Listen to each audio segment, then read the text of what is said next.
the market is savvier than ever. That window of time that you would track whether or not something was successful was like a week. That was even considered a bit long. Now I'm seeing half of my customers are purchasing after 60 days of joining my email list. And I'm hearing other people sharing similar numbers, if not longer.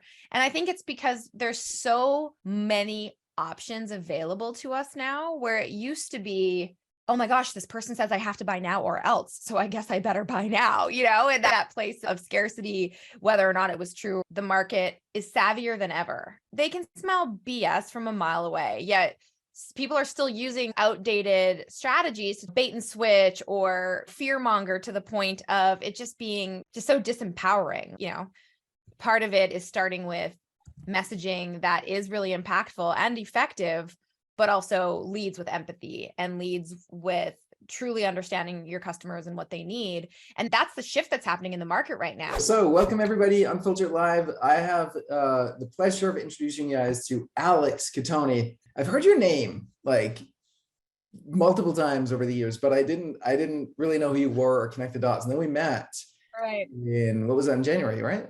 February. Okay. February. Wine tasting in Temecula, which makes it sound like we were, having the best. It was a great day, but we were sitting next to each other at the table at the wine tasting. Exactly. Yeah. So Flight Club, I actually have the coaster right here. So Alex is a co-founder of Flight Club Mastermind, and you're on stage introducing all that stuff, and then we sat next to each other at lunch, and I did not recognize you because you were it was like a different persona on stage versus. Everybody says that. When you're like on stage at events and you need to be like organizing things, and I'm wearing like my business suit, and then the wine tasting day, I was like totally just ready to hang out and have fun, and everyone's like, oh you're fun. Exactly. And it was super fun. I loved the conversations that we had. We had a conversation about the sort of the world of online marketing, and seems like we have some similar perspectives on things. So that's why I want to have you on here. For those that don't know you, can you say, I know like Copy Posse, and like you've done quite well for yourself. So can you share with people, what's your jam? What's your story? What's my deal? My deal? Yeah. So I think like many entrepreneurs, I never knew I wanted to be an entrepreneur. I was planning to go to law school back 15 years ago or so. Planning to go to law school, and decided I wanted to travel. I needed to sow my oats and travel the world. And through that process, I found a company called Mindvalley. And Mindvalley is a pretty big publishing company now. Back then, it was a very tiny little team of people working in a little bungalow that in some random neighborhood in Kuala Lumpur, Malaysia, and they were hiring, and I applied and I got the job, and my family thought I was nuts and were afraid I was getting sold in some, sex trafficking ring. I was like, I'm moving to Malaysia. I'm selling my car. I'm quitting my job as a bartender, and I'm moving to Malaysia. And that's how I got into online marketing. And so this was back in 2008. I feel like that was sort of the heyday of online marketing. I just dived into the deep end and learned all about direct response marketing, copywriting, and personal development, because it's a personal development company. So to say that I was drinking the Kool-Aid of like fixing and like, getting my mind straight and then starting a business and entrepreneurship, it was amazing. And so I was there for 3.5 years. Then I left Mindvalley. How big was the company when you joined it? It was about I would want to say 8 to 12 people. Oh, okay. Because I remember hearing about them like around that time. And I think I met Vision at a conference in San Francisco. I think that would be 2011. And they've grown a lot too, right? Yeah. I mean, when I left around that time, I left in 2011, the team was about 55 people. And so it had grown significantly since I had joined the company, which was an awesome experience because I started as a customer service intern. Then I, did a couple other jobs, did like ad writing and pay-per-click stuff. And then I was a project manager, and then I was a business manager. And then I left as the creative director and started my freelance copywriting business. And so went from living in Malaysia to, moved back to Canada, started my freelance copywriting and marketing business, worked with clients. And I did that for 8 years, fully behind the scenes. Like, I had no brand, nothing. I had a couple clients and that was it. A couple great clients.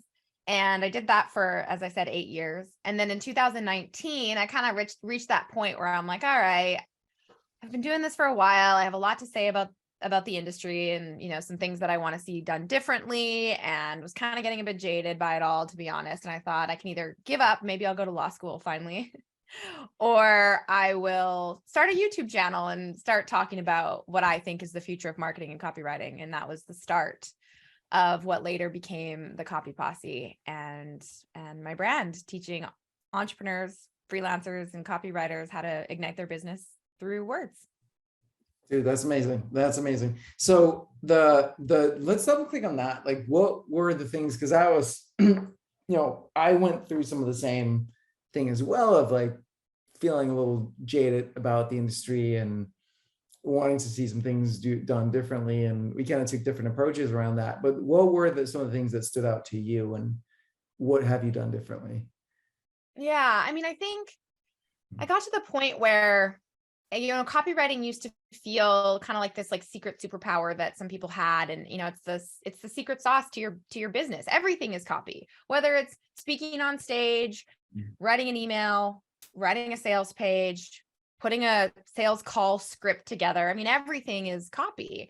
And I was at a party once, and this guy was like, "So what do you do?" And I was like, "Oh, I'm a copywriter." And he's like, "Wait, you're the one that writes all those spam emails that I get."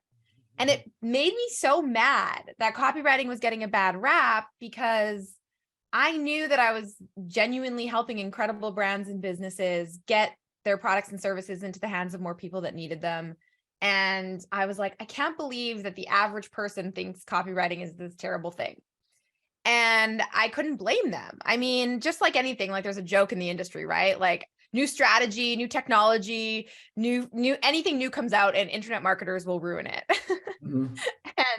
And I think it's true. It's like you have a lot of people that are looking for ways to shortcut success and take advantage of people. And it grinded my gears. And I wanted to talk about what I really believe to be the future of marketing, which is that, first of all, customers, the market is savvier than ever. Like, they can smell BS from a mile away, yet people are still using these outdated strategies to try to, bait and switch or, fear monger, to the point of it just being, to me, just so disempowering. Like, in a world where there's so much division right now, like, how are we feeding off of that and using it to profit, when we instead could be bringing people together? And my mission, as I've shared with you, is to dedouchify the internet. And I think, part of it is starting with messaging that is really impactful and effective, but also leads with empathy and leads with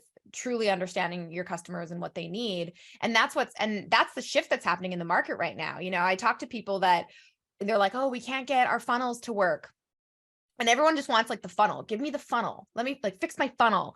And what I'm seeing in my business is that what used to be a very, very simple, you build a funnel, you drive traffic. If your funnel works, then you're converting more of the, you're converting people to customers, and you're making more money than you spent, and you're good.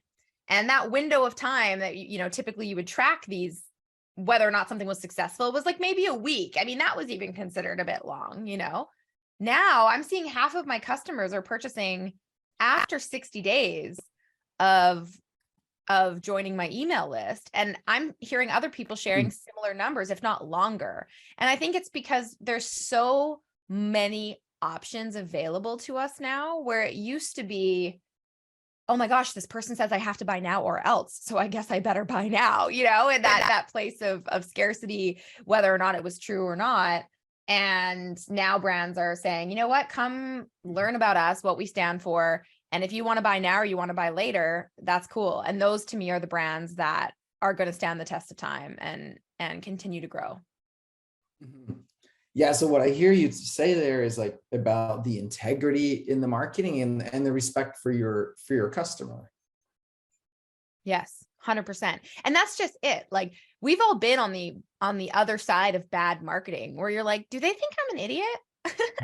You know, like what? And I think that's how it used to be. It used to be like, ha ha ha, the unsuspecting masses of people have no idea that we're pulling the puppet strings behind the scenes. And it's like, that doesn't fly anymore with most people, at least not the people that you want as your customers, you know? And so I think it really is respecting. And I talk about this concept a lot of Wait, I want to double click on that because like for me, the way you said there about like the customers that you want in your business, right? Because for me, I will sometimes buy that stuff, but I'm also always like, really? And like I'll buy despite whatever those like countdown timers and deadlines and all that stuff, right? Yeah, and don't get me wrong, I use a countdown timer sometimes if it's called for and if it's legit and if like doors are closing to a live program. Like I'm not saying I'm anti-scarcity. I'm just it's doing it in a way that's in integrity and giving your customers the respect they deserve to be like, hey, you know, this is what's going on. And I think a concept I like to talk about a lot is like putting control back in your customers' hands. Like the old mentality of marketing was very linear, right? It was very, no, you have to click this, then go to this landing page, then put in your email address, and then watch this 45-minute VSL. And only at a certain time, the button will pop up. And then it's like all about the marketer deciding what the journey for the customer is. And so I like to think about like, how do you put control back in the customer's hands? How do you give them all the information up front, not hide anything and say, yo, this is what I'm all about. You can buy now. Great. You can still have a limited time offer if it is in fact a limited time offer, but not make them feel like terrible people if they don't say yes right away. And then continue to add value and nurture the relationship. And then when they are ready to buy, they will, and they'll likely continue to buy because they never felt, you know, pressured in that way. Yeah. All right. Sweet. I love that. So what are you seeing, Alex, that's really working? Like, are people, I'm assuming people are using these tactics for a reason, right? Like they must be working for some people sometimes, or is it just like habitual? What are you? I mean, I think they can and do work. Absolutely. I mean, like always, it's you know, it's like when you get those text messages from scam artists and they're like, click this link to, and you're like, who falls for it? Like it obviously works or they wouldn't be doing it, you know? That's a really good point because I remember reading an article about this some years back about like the Nigerian prince, Right. emails, right?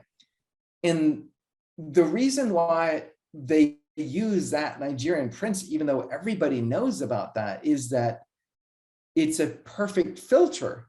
Like the people who will still actually click that email, that link, are the exact people who will fall for the scam.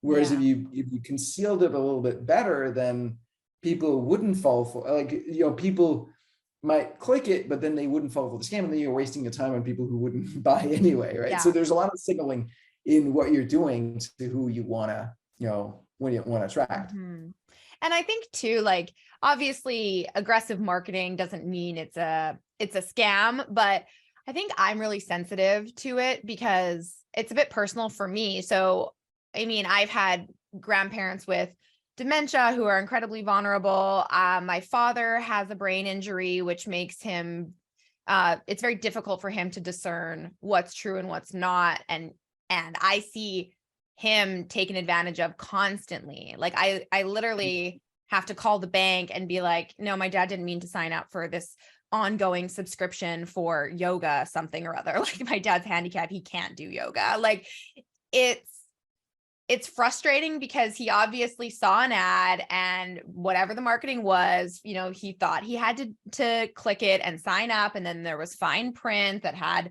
you know, probably forced continuity that he didn't realize what he was signing up for. And so for me, it's a little bit personal because I understand that those types of things make money. but at the expense of often taking advantage of people. And so there's a scale, right? You have like full-blown scam over here, which is like F those people.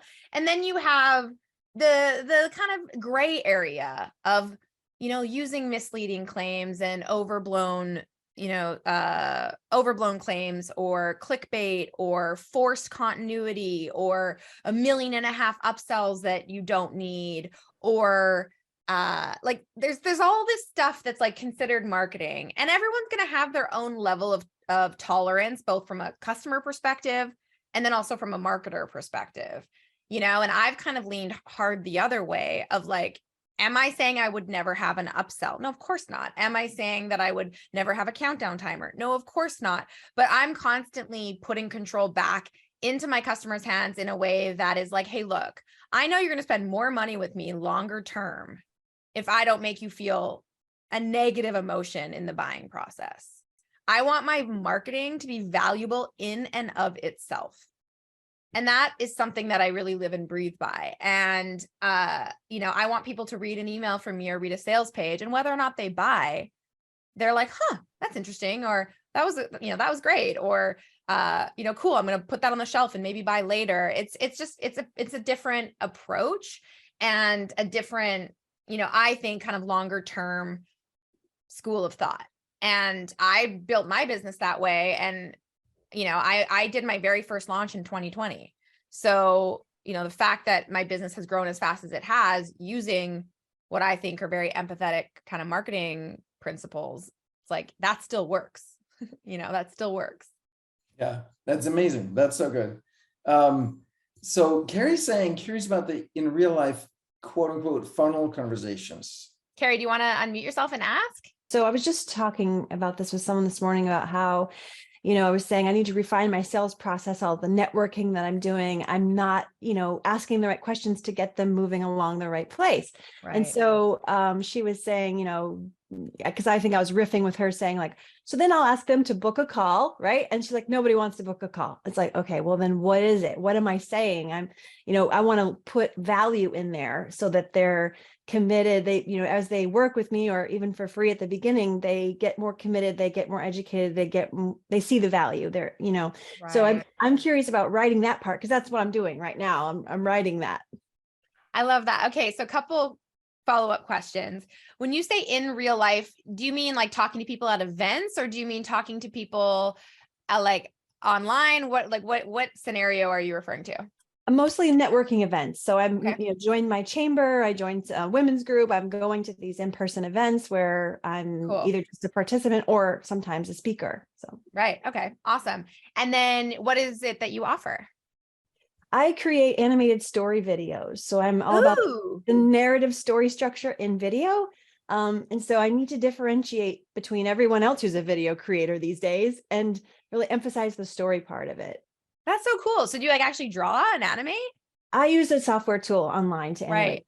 But you help create it. You're like the creative mind that helps do it. That's so cool. Okay.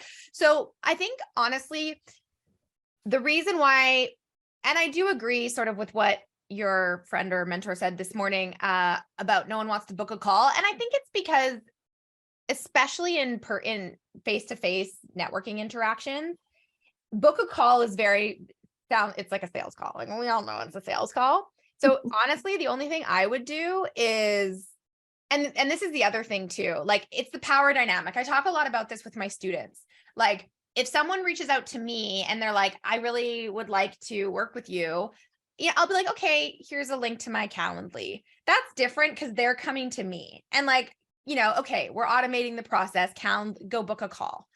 In a polite way. I'm not saying like go book a call, but it's a different power dynamic. Yeah. When you're the one who's trying to make the sale, it's really important that you're making them feel special, and not to say like book a call in my calendar, because that's kind of like saying I'm so busy. Like if you can find a spot, book a spot here. It's like the slightest little thing. And I'll tell you, yeah. And there's times where when people get back to me and say, here's my Calendly. And I'm like, what? Can we not? Anyway, so it's the slightest little thing. And again, this goes to what I was saying earlier about how people are just savvier now. Mm-hmm. It used to be like, okay, I'll book a call. And And now it's like, no, I want to have a conversation. I want to work with a person. And so what I would do is after these networking events, I would, and you could easily have an assistant or a VA help you with this, but I would send personal follow-up emails and say something like, I absolutely loved meeting you and hearing about your business. And I'd love to, find a way that I could support you, or we could continue to support one another.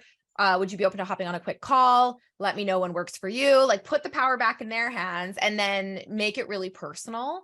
And then you're still booking a call, but the dynamic of it is very different. Yeah. Yeah. That's a good point. And then you hop on a call with them and you just talk. I mean, what you do is so cool that like, you don't like all you really need is to have like a quick little, actually what I do is I really help people bring their storytelling to life through animated video, because, we all know video is taking over the internet. It drives over 90% of traffic online. And I help make really engaging videos without you having to show your face. Everyone's gonna be like, oh my God, I need that right now, And so I think it's just getting on the call with them and having those conversations in a way that feels more personal. That will really change things. Yeah, that's so true. And I have definitely felt that pain of the power of, just giving a link, even when someone reaches out to you and you're like, okay, great, here's how to schedule. And they're like, oh, so I get that 100%. Yeah.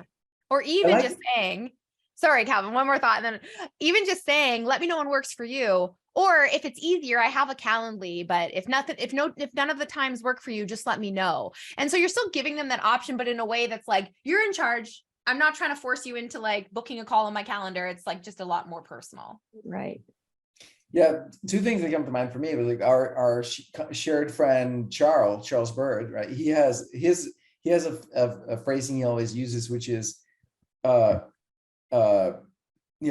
me your scheduling link if you have one, or feel free to use mine, right? Because then it's like, it's always easier if the other person uses your link, right? So you're offering to like, I'm happy to use yours, but mine is right here. So then that becomes like the 98% case people are going to use that, but it doesn't feel as like intrusive, right? You've opened the door to them sharing theirs. Yeah, that's smart. Yeah. And then also for me, and it's like, I know, like the difference between scheduling and just like hopping on a call right now, if you can, right? When it's hot, when the conversation's there, it can be hard because like a lot of people, like they don't answer the phone and they don't want to. And like, they're like, sometimes you have like back-to-back meetings, you can, but those like quick, if it's possible for you, just like, why don't you just jump on a call right now? Yeah. The immediacy is so much better. I've also noticed like the different groups that I'm a part of, whether it's the chamber or like a referral group or industries, me, where I'm equally comfortable online or on Zoom than I am as in person, and other people are ready to pick up the phone versus, like they're not responding to email. It's about text, and like everyone really has a different preferred communication vehicle these days. So bending to that is important too, I think. One thing too to add, and I've noticed this in my own business, is if you can get people's phone numbers, it creates this natural rapport, because you're not sliding into their inbox with all the other requests and, cold outreach emails and stuff that they get. You have the benefit of meeting this person in real life. And so what I do at events, when it's people that I want to connect with, like Calvin and I did this, right? It's people that I want to connect with. I see them as a peer, possibly for a collaboration of some sort, whether it's something like this, like, hey, Calvin asked me to come join you guys here today, or we're going to do business together in the future. Who knows? But as soon as you have someone's phone number, I did this. So I met Amy Porterfield last year, and I've just been a fangirl of her for like ever. And I met her at an event and we're talking, and I knew she was launching her book. So I'm like, I'm going to interview her, because then I'm just going to like try to help her promote her book and become a New York Times bestseller. Thinking to myself, but like, really, it would be so cool to be friends with Amy Porterfield. And I got her number, and now me and Amy Porterfield text, which is like, are we friends? I'd like to think so. We're not sure if she's there yet, but like, as soon as you're texting with someone, it creates a whole different dynamic. So all of a sudden you say, hey, can I get your number? I'd love to stay in contact. And then after the event, you follow up and you say, it was so great to meet you. And then, you can do the down the road, maybe a few days later, hey, like, I'd love to hop on a call and hear how we can support one another. Like sometimes it could be as simple as that. But the second you have a phone number, and it doesn't have to be booking a call, because that feels like, oh, I don't want another call in my schedule. But I send voice memos to people. I'll say, hey, I was thinking about you the other day, and can you come, can I interview you on my podcast, or can I, come do this thing? And all of a sudden voice memos, it's like what friends do. Mm-hmm. Yeah. I think the part that I'm possibly overthinking a little bit is, when you're building that rapport and you're just getting to know someone, or maybe you've seen them at a couple events, that internally knowing, like, I want to have a call with them because I think I can help them, and then how to phrase it or invite, or not go against that power dynamic, not put myself above, but get them essentially on a call. Like, what am I saying without saying, let's jump on a call and see if we can support each other? Or is it just that simple? I think it is that simple. Like, I think because you have a bit of a strategic play in the back of your mind. And I say this to my students all the time. It's like, don't go in with the expectation of it being a sale, but then it's hard because you're like, but I want to make a sale. So think of every conversation you have as just planting seeds. And your only job is to understand who they are, what they do, and what they care about, and who they support, and for them to know the same about you. And so it might not be that immediately like they're ready to hop on a call, but guess what? I already know just from our conversation, if I ever need an animated video, I'll be like, hey, Carrie, I need your help. Right. And you didn't come into this conversation being like, I'm going to sell Alex on video animation. And so what I would do, and this is sort of my networking tip, is when you go to networking events, go, let's take a picture, and you take a photo, and then you're like, what's your number? I'll send it to you. And you get their number, and then you follow up, and then they know who you are because the last text you sent was a photo of you. So they're like, oh yeah, Carrie, that was really nice. We had a nice chat at the, and you're not going in. Yeah. You're not going in like, let's hop on a call, Because what I've been doing lately, and I can be more strategic with it, is there's an app that cartoons your face. So I can take pictures and say, let me cartoon you, and then I'll send it to you. Yeah. Or like, honestly, whatever feels right. You know what I mean? Because that's like, a comment here from David, I wouldn't give my phone number. You would if it was a real life in-person event and you had a real life conversation and connection with someone. It's not like you're walking up to people going, hey, can I have your phone number? Hey, can I have your phone number? Like, you're better having these conversations with 5 people who you genuinely have a great connection with, versus trying to go in and get everybody's contact details. Like, that just reads like, ugh, like, I agree. Like, why do you want that? Like, you lead with connection and conversations and planting seeds and getting to genuinely know them and what they do. And once they genuinely know you and what you do, you've done that. You've done the work. You've planted the seed. Whether or not that turns into a sale or a call, even at that point, it's like you're planting seeds. Right. All right, great. Well, thanks so much for the time. I appreciate it. I'll put those of course. into practice. That was great. I love it. We went into like sales and networking, but I love that as much as I love marketing. So awesome. That's amazing. All right. That was great, Carrie. I love it. Cool. You said like who they are, what they care about. You rattle off like four things. It sounds like something that you've thought about. I think I just think about it a lot. Like, I'm always trying to put myself in the shoes of other people. And at the end of the day, right? Marketing 101.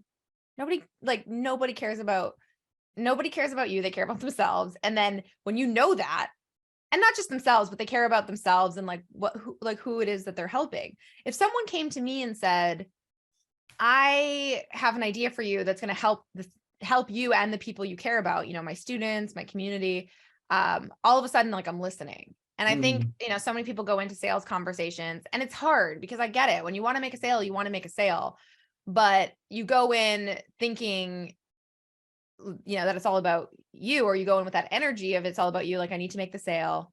And I forget where I heard this, but it's so true. It's like anxiety is that feeling of making it all about you. As soon as you go, wait, how can I actually just help this other person? And you step into that place of empathy and service. The will they, won't they, what do they think of me? All of that just goes out the window. And you're just like, I I think I can support that person, and I'm going to give them, you know, a piece of advice, or I'm going to make an introduction or a connection, or like without even the expectation of any compensation. Right. And so I'm always thinking about like, who are they? What do they care about? Who do they care about? And how can I show that that's important to me, or at least, you know, like showcase that empathy through connections, conversations. Yeah, I love that. Yeah, I mean, it really is like we get so hung up on our own stuff, and when we can get out of that and focus on other people and being of service, that was something that for me early on, it first really hit home. There's this hand analysis system created by a guy named Richard Unger, which is really remarkable. And like based on your fingerprints, it'll tell you your life purpose, your life school, and your life lesson. It's really remarkable. I don't know if you've ever heard of it. I'm school of service. And what that means is in part, like, I get moved by just being of service to other people, right? Where it's not transactional. It's not about getting anything in return. It's just like, if I can serve someone else, that makes me really, really happy. And I think that's when I realized that, I was like, that makes so much sense. Like that is what drives me, being of service. I don't know how, I mean, I think it's pretty universal that like, I don't think everybody gets as sort of moved or inspired by that, but I think that trait of like, if you put the focus on someone else, that just makes you happier, right? Yeah. And I think too, when it comes to sales in general, it's being able to do that while also like planting a lot of seeds at the same time. Because, you know, I was talking with one of my students this morning, and she's like, yeah, I have this habit of swinging between sales and then delivery. So she's like, I'll find a new client or new project, and I become so obsessed with it, and which I love, because I love the work that I do. But then when that project wraps up, I'm like, oh my gosh, I haven't been planting any seeds. And so, you know, that's whether it's offline, online, networking, marketing.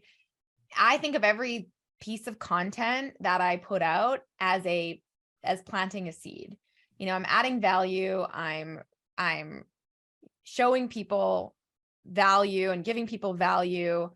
I'm not thinking, oh, is this going to convert or is this not going to convert? Obviously, if I'm in a launch or something, then yes.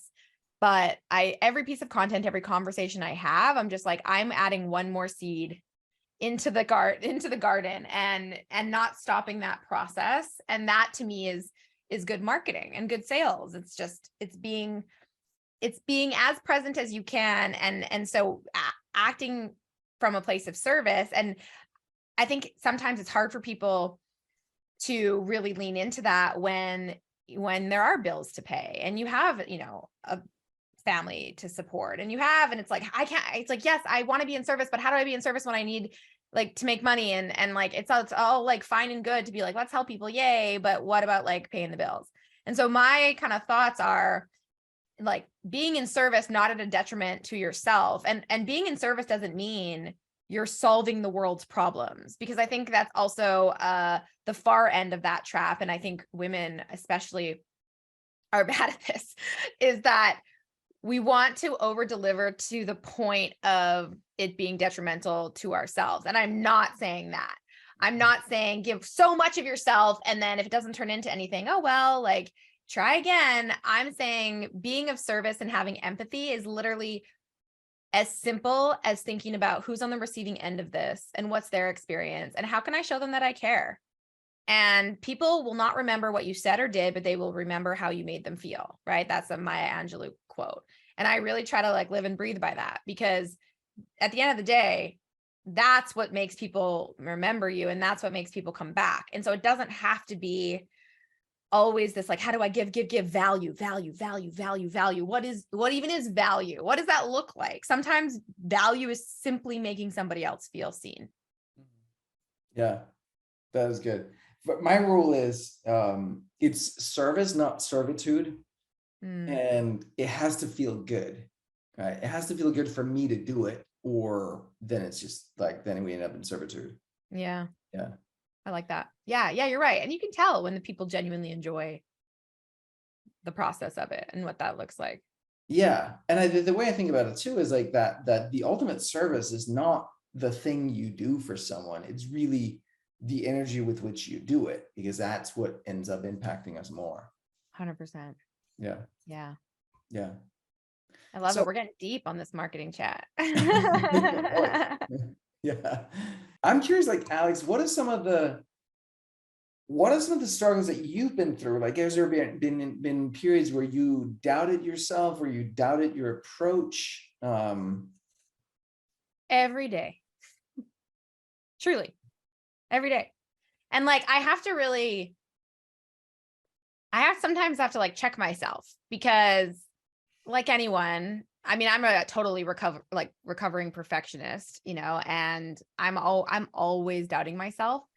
Like not like, I always trust that it'll work out, but am I doing this the right way? Is this approach the best? And every time I second guess myself and try to see what other people are doing or try to fit into the mold of what like works, that's when I second guess myself even more. And the times where I'm just like, how would I want to experience this? And how would I do this and then do that? It always seems to work out. And even if it doesn't work out, it's like, oh, okay, that was a really cool lesson. And so it's riding this balance between like being a total lone wolf, which I don't, necessarily agree with, because I think that can hold you back in a lot of ways, and not asking for help, but kind of find that middle ground between being a lone wolf and then constantly looking to what other people are doing and outsourcing your decision making. Mhm. Because when you fall into that pattern of outsourcing your decision making, you can feel really out of control, because you learn to not rely on yourself. And so if there's any of the work that I've had to do in growing my business, it's all been around trusting myself and being okay with trying something and it not working out. What's the worst that could happen? Like it's this idea of like, but I have to do it right. And I have to do it perfectly, and everyone's expecting me to, because I'm marketer of the year. And it's like, what if I do a launch, it doesn't work? Like, I'm shameful, shame, you know what I mean? And I think at the end of the day, it's good marketing is trusting yourself and trying new things and seeing what works, and not necessarily just doing what everyone else is doing. I love that. Anne asked a question. She said, what was the one thing that really cracked open your marketing way? I think that's such a juicy question. To be honest, I think it was seeing so many people teaching marketing that in a way, it just all sort of felt the same to me, and same with copywriting. Like, you'd go on YouTube and you type in copywriting, every single person looked the same. We're talking about the same things. It was all about like, these triggers are going to magically get people to buy from you and you're going to make $1 million. It's like, it was just a very bro-y, I guess you could say, type of marketing approach. And I was like, this is weird, because a lot of the great copywriters I know aren't that. So where are all of they? And like, what's happening here? And so I went full and like leaned into like my branding, background, working at Mindvalley and being the creative director at Mindvalley. And that's such a gift, because even though Mindvalley is a direct response marketing company, they always led with brand experiences first. And I remember thinking, Vishen, you're crazy spending all this money on like this design. And he's like, no, I want to be the Apple of the personal development world. And I was like, well, that's crazy, and look at where they are now. And so really having this like, I want experience to be first. And I want to create memorable brand experiences first. And so kind of leaning on that background, I was like, I'm going to go all out, I'm going to be loud. Like, anyone who's seen my branding, it's loud. I have tigers jumping out of lightning bolts. Like, there's nothing off limits. And I just thought, if I'm creating something from scratch, like, what do I want it to look like? And what's really cool is, as soon as I started doing that, all of the incredible people who are now part of my copy posse are like, finally, like, I didn't realize copywriting was something I could do, because I didn't resonate with the way that it was being taught online. And I don't want to make 7 figures. I just don't want to go back to work after my mat leave. Like, finally someone who's being realistic about how you can turn a creative passion into a business in a way that actually feels doable and sustainable. And that's when I realized I had found my audience and how I was able to break in to an overserved and oversaturated market. I mean, I had so many people being like, well, you're going to teach online marketing and copywriting? Like everybody's doing that. And I'm like, yeah, I guess, but like, I'm just going to try it. And it worked out. And so I think what cracked me open was just being, like I said, being a little bit jaded to all of the stuff I was seeing happening and the way it was being presented, like long sales pages that were like white with black text with red arrows and like under, like it just looked like, to me, I'm like, who buys from this? People do. I'm not saying people don't, people do, but not my people, because it was turning me off. So I'm like, where are all the people that actually want to see a sales page that looks a little different and doesn't force them, down this path, but allows them to gather information and interact with the site in that way. And so I just decided to just do it all my way and what I would want. And it worked out. It's really funny. I was seeing those, like, I came from a tech background, right? Like, and I saw those like sales pages with all those arrows and yellow markers and like all that stuff. And I was like, it was almost like the uglier, the better. Mm-hmm. Right? It's almost that like uglier sells more or something. I don't know. And I think in some cases it does, because it is simple. And I think I always say, like, like the copy is important. And that's the reality. Like you can convert people with great copy and bad design more than you can convert people with great design and bad copy. And so, I agree with that statement that sometimes the plain pages like that actually do absolutely work, and it's because the copy's great. But then imagine if you can combine that with not even like, it doesn't even have to be fancy, but just thinking about what the experience is for your audience and how you would want to receive information is something I think about a lot. Totally. Yeah. Anne is asking, tell us a short story of that you knew this was the way for you. You can get Anne on. Let me see here. Let's get Anne on. Anne, let's get you on here. Let's do this. Yeah, I would love to hear your story. Like, okay, I did it this way and I'm okay, this is it. It really cracked open everything for you. Cause I love, the whole concept that you found your way in, but what was the actual story of how you did something that you're like, oh, okay, this is, and it just started to move in that direction rapidly for you. Because there was something that you did that moved it quickly for you because you knew you were on the right track. And Anne, are you asking because you're kind of searching for that moment for you? Yeah, I'm just wondering what was that thing, because I resonate with what she says. I feel like I've positioned a lot of my stuff in that way where it's like I went counter to what everybody else is doing, made people feel important. But then it's like you bridged your value and your marketing caring in a way that something cracked open. You found a way to serve it. So yeah. Yeah. And I'll be honest with you, like, it didn't happen. Like, I don't think it happened super fast. So I don't want to create that idea of like, I just figured it out and then it worked. Like I created videos on YouTube for 6 whole months before I ever reached 1,000 subscribers. Right. And so it wasn't like all of a sudden the floodgates opened. It was a slow build, but I was getting the comments and the feedback, even if it was just from a few people in the beginning. And that's when I knew I'm striking a chord here and I just need to stay consistent, because if I can stay consistent and build my audience, then there's more people like this who need this information. And so it didn't feel like a crack open kind of moment. It felt like an uncertain, I'm just trusting myself and I'm trusting this process, and I'm going to just keep going and see what happens. And then, it was after about 10 months or so after starting my YouTube channel that really just started taking off. And I have no idea how the YouTube algorithm works, but finally it was like this tipping point where more people were finding my stuff. And then what's kind of funny is when I first started my YouTube channel, I thought I was creating content for entrepreneurs. Like I thought I was creating content for my future clients to see and be like, oh, I need to hire her. Because that was the only model I had for making money was writing. And then I had someone comment on my YouTube channel that said, can you tell us about how you did it? became a writer. And I'm like, oh, and then again, that one video I did, it took a while, but that was the video that ended up taking off. And so I think the lesson is like trusting yourself, but being open to taking it in the direction that you need to based on feedback.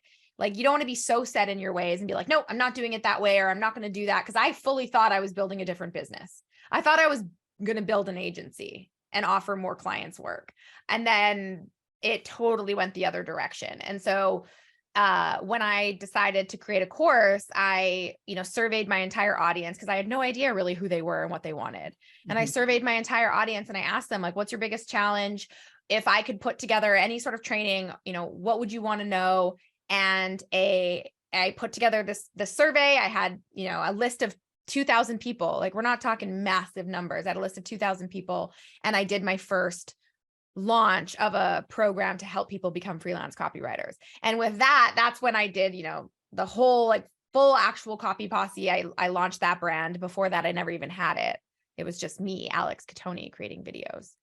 And then I launched that just to my small list, and it took off because I was giving a small but very hungry and dedicated audience exactly what they wanted. And that was like for sure the tipping point where I'm like, oh shit, I'm building a business here. Like, this is not just a YouTube channel. I'm not just getting new clients. I'm building a community of copywriters. I love it. I feel like that's pretty quick. I mean, that's like authentic acceleration. That's exactly what I was wanting to hear, is just how your journey got jump-started. Yeah. Your own authentic acceleration, which I would consider it pretty quick. Right. Relative when you're authentic like that in its own acceleration. Yeah. Yeah, true. And I guess it just depends how you look at it. Cause like, if you would have told me it was quick, like at month 6, I would have been like, what? But it's easy to look at other people and think, you look at other people and you think, oh, they just came out of nowhere and it happened overnight for them. And you don't see sort of the work that's happening behind the scenes, Yeah, exactly. Great. Well, it takes a while. Yeah, Thank but what I hear that you mentioned consistently is like listening to your audience, right? So in the beginning, those few comments gave you the motivation to keep going. You're like, okay, if there was a few people who resonate with this, there must be more that resonate with it. Let's keep going. And then when those people told you, hey, I want to know more about this, you do that and you lean into that, right? So it's really a co-creation with your audience, is what I'm hearing. 100%. Yeah. And that's how I built my business. It was, and still to this day, it's asking for what kind of people want next, and then going and creating that if it makes sense and if it feels in alignment. And even when it comes to, my mission, for example, to dedouchify the internet, those words didn't crystallize fully until I got feedback. And so I knew that I had a different perspective, and I knew what was bothering me in the industry, and I knew what I wanted to talk about, but I didn't have the confidence to come out guns blazing on my first YouTube video saying, I'm here to dedouchify the internet, and I had 0 subscribers. You know what I mean? I knew I had this authentic message, but it evolved. It wasn't, I think, until my first program when I had students in, and I was just on a rant, and I was talking about how, like, what, we really need to dedouchify the internet. And then I was like, oh, that's it. It just sort of came to me. So, you don't have to necessarily crystallize it to the point of knowing exactly what it looks like. Oftentimes feedback will inform and reinforce kind of what you always knew, but couldn't put into words. And what you said just there was brilliant too, of like, you keep talking, and then eventually you hear yourself say, so like some words just come to you, and you hear yourself saying them, and you're like, oh, that thing, right? Like it's like a while back, what was this? I think, was this in 18, I think 2018, 2019, maybe. Like, I started doing a daily live stream on YouTube with like no viewers whatsoever, like 1, 2, maybe 3 or something. But you're like, hey Bob, back again, thanks. Exactly, right. But the consistency of doing that 5 days a week, same time, really helped me find a voice, right? And so I think that's a big part of it too, is like, not not waiting to talk before you figured it all out, but just start putting yourself out there. And then as you do it, you kind of gravitate to certain things. You hear yourself say certain things resonate with people, and then that starts building.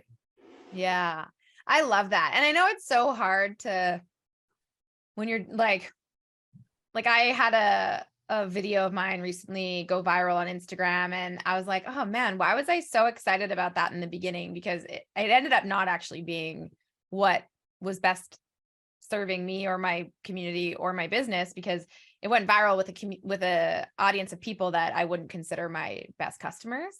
And like they were mostly, younger men versus the people who are my customers, and my highest level customers are mostly women. And so I was like so excited about the vanity metric of like having this millions of viewers on this reel. And then you realize, like, if there's any advice I could give to anybody, it's like, it's what you just said. It's like the value is actually not in necessarily in the beginning in how many people are watching your stuff, but it's in figuring out your own message. And sometimes you don't do it until you say it, and then people resonate with it. And sometimes just one or two comments that will then give you a new idea or a new concept, and you go, that's what people are looking for. And that's been a big part of, I think, my growth, is that I'm constantly listening to just what my audience wants and what they want next, and growing with them, rather than trying to create new things for new people all the time. I'm like, how do I create new things for the same people and watch and grow with my customers along the way, so that they're spending more money in my universe versus always having to go, fish for new customers as being your only growth strategy. I love that. Yeah. I mean, long-term customer relationships is the game, right? Like that's best. Yeah. You build those relationships, and they can stay and grow for a very long time, and you just get closer and closer to each other. Alex, this is so amazing.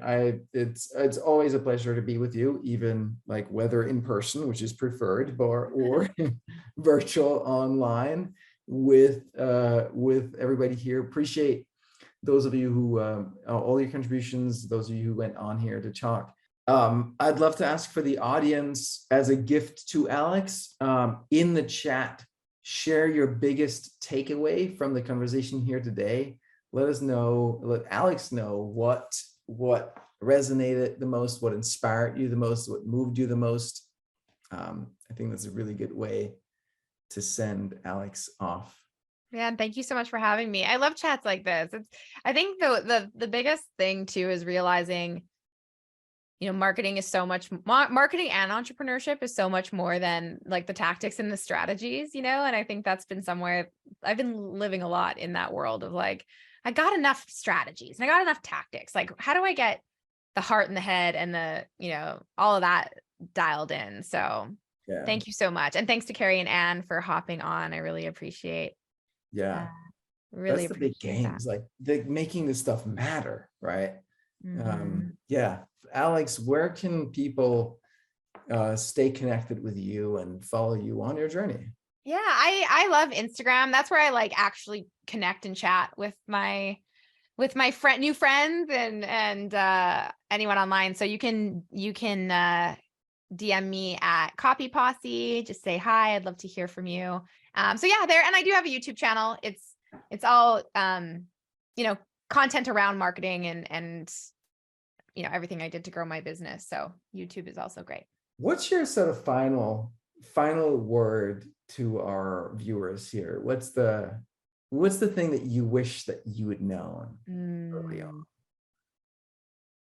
I think it's a lot of what we talked about. I think it's trusting, not having to have it all figured out before you publish or send or go, or having the conversations and constantly reinventing yourself. Because I think no one tells you about the growing pains and the times that you think, oh, when I make it to this level, then all of a sudden, then it's going to be all figured out. And I've had a hell of a time over the last year, like just really leaning into my own insecurities and feeling like I didn't even know that I had that insecurity until this happened. Or, it's just understanding that it's all part of the journey and stuff will continue to come up, and really just trusting yourself and taking imperfect action.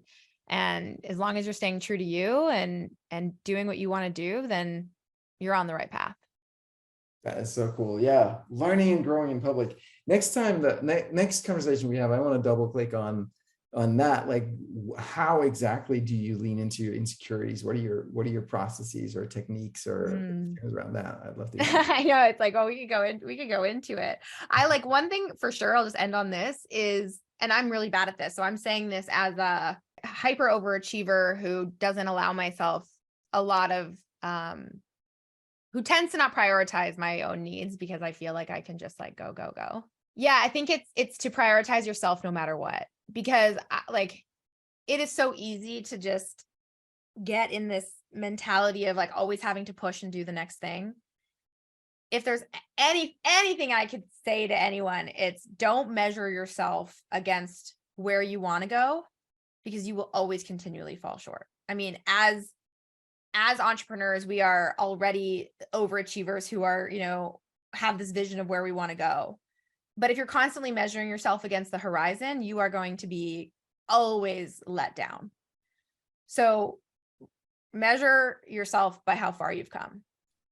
Even your challenges, they say new level, new devil. Sometimes we'll get so stressed out by a challenge and think, oh my God, and I get in my head about it. And I'm like, usually it's around people aren't going to like me. It's all weird shit like that. And I'm like, I look back and I go, the fact that this is even a problem, like I've earned this problem. I've earned this challenge, because a year ago, 2 years ago, it wasn't even in my realm of possibility that would be something that I would worry about. So I try to flip my problems to be like, this means that I'm doing something right. And now I just have another, new level, new devil to conquer. And so measure yourself by how far you've come, not how far you think you have to go, because there's no limit to that, right? So I love that. That's phenomenal. Fantastic. All right. Thank you so much, Alex. It was a pleasure. Thank you. Thanks. It was great meeting everyone. Bye-bye. All right. Have a good one, everyone. And I'll see you guys next week.